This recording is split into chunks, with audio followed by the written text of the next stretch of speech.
Fala galera, passando aqui para dar aquele breve recado para vocês. Você que gosta de fazer apostas esportivas, eu super te recomendo a Bet7k. A Bet7k é a grande aposta do momento, seu primeiro depósito. Eles dobram o valor, botou 10, vira 20, 20, vira 40, 50, vira 100, indicando um amigo. Você ainda ganha R$ 20 para poder estar apostando. Lembrando que o limite máximo de bônus são R$ 1.200. Bet7k, parceiro do canal Futebolaço Podcast. O link tá aqui, ó, na descrição do vídeo e no primeiro comentário fixado.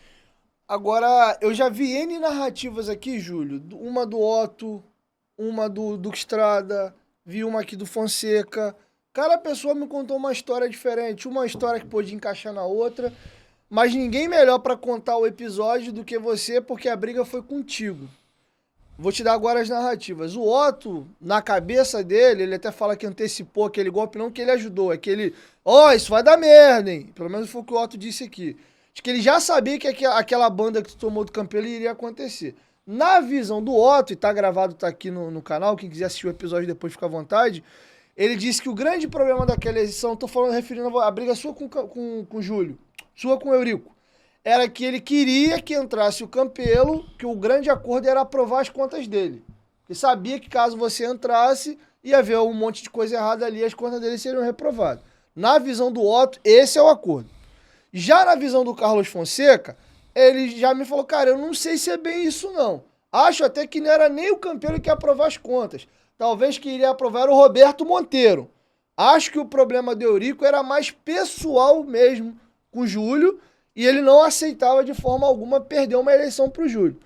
O Duque Estrada já foi numa linha de que ele chegou mais para a reta final e ele acha mais ou menos isso mesmo, que era uma coisa mais pessoal mesmo entre você e o Júlio. Já teve, você e o Eurico, já teve a eleição de 14 e depois vem a de 17.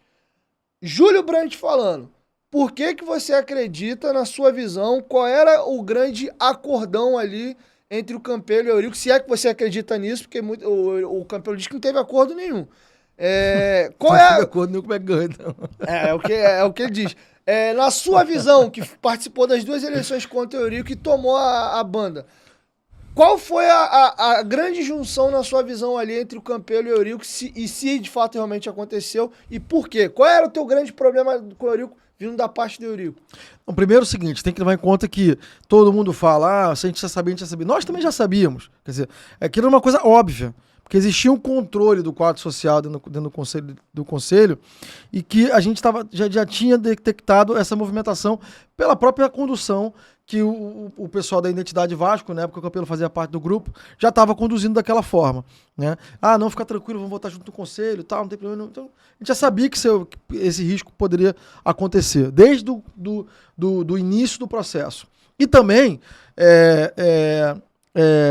o processo de sensibilização dos beneméritos ali com o Eurico. Agora da gente aqui, por favor. O processo de sensibilização do Eurico ali e das forças. Quando eu falo do Eurico, né? Eu não tô falando da pessoa do Eurico, não. Entendeu? Quando eu falo do Eurico, eu falo de um grupo que ele representa, né?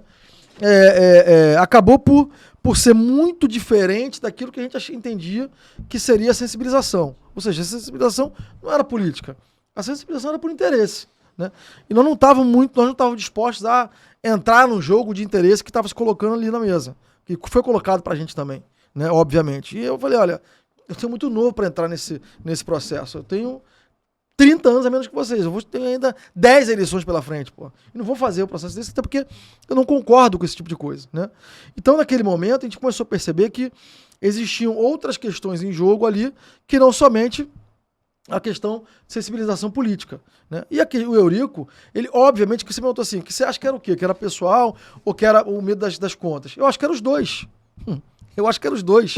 Eu acho que existia ali um receio do Eurico, até por respeito que ele tinha a mim, de que uma nova força política emergente, forte, colocaria em risco o controle que eles tinham do clube. Então, não é exatamente contas, né? A conta do Eurico, não era isso. Óbvio que não era isso. Porque a conta do Eurico é uma besteira. Aprova, não aprova, reprova, conserta. Não era isso o problema, obviamente. O problema é o seguinte, você ter uma força nova, contundente, com apoio público muito grande, nós tínhamos apoio de toda a imprensa, nós tínhamos apoio especializada, nós tínhamos o apoio de 15 cada 10 vascaínos, né? E nós tínhamos o apoio de um grupo muito forte dentro do clube, que eram os ídolos do clube. Então, praticamente todos aqueles grupos que tinham representatividade dentro do Vasco, nos apoiavam, com exceção daqueles que apoiavam o Eurico. A verdade era essa. Ou seja, nós tínhamos um apoio total do clube, com exceção daqueles que eram contra o Eurico. E ele não é burro. Ele sabe muito bem o que isso representa em termos de força política. De alguém que tem 39, 40 anos. Né? Olhando para frente, esse cara vai ficar aqui por 50 anos. Né? Então, olhando para frente, você olha e fala, será que isso é o melhor caminho? Ou será que não é melhor eu criar aqui um candidato que é absolutamente inviável politicamente, força zero, impopular, sem nenhuma chance de se tornar popular, sem nenhuma chance de sem nenhuma viabilidade política, que era o Campelo. E eu não estou falando, não é politicagem, eu estou falando uma verdade, é um fato. Né? Era uma pessoa que não tinha nenhuma expressão do ponto de vista político ou público. Né? Tanto que era quarto colocado na eleição. Né? Não ganha nada. Então, assim, é melhor você apoiar um cara desse que é zero de termo de força, que vai, balão japonês, sobe, apaga, né? Do que um grupo, né? E eu não tô falando de mim, né? Não tô falando do Júlio Brandt, tô falando de um grupo que ele conhecia, o grupo, né? De um grupo que tinha uma força muito grande, que tinha competência, que tinha capacidade, que tinha recursos, que tinha mais de um capaz de ser com competência para ser presidente do clube. Então, é claro que ele faz essa leitura porque ele não é burro. Então, ele entende que ali é um divisor de águas. Né? Uma vez que esse grupo entre, e aí não é o Júlio, é o grupo, uma vez que esse grupo entre com a força que tem, com a competência que demonstrou ter, porque é melhor do que ninguém, e eu estou falando de uma coisa muito interna, melhor do que ninguém, ele percebeu as forças e fraquezas desse processo. Entendeu? Claro. Então ele conseguia enxergar claramente onde nós tínhamos forças e onde ele tinha fraqueza. E qual era o nível dessa força e o nível dessa fraqueza. O desbalanceamento que existia entre uma coisa e outra. Então era melhor usar a bomba atômica, né? A gente fala do Putin, né? É melhor jogar uma bomba atômica nuclear e buf, destrói todo esse processo, do que correr esse risco. E foi exatamente o que ele fez. Né? Se você observar bem, ali acaba o Vasco, como a gente conhece. Né? Em 2018, acaba o Vasco como a gente conhece.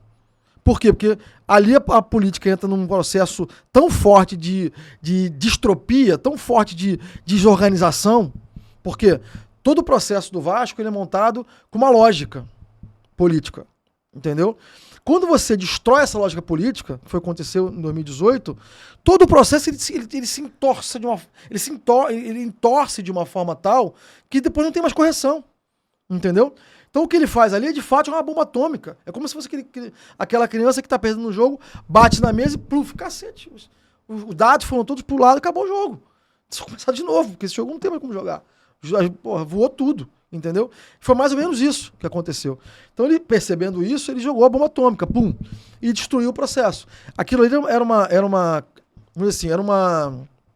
uma liturgia que era inquebrável na história do Vasco.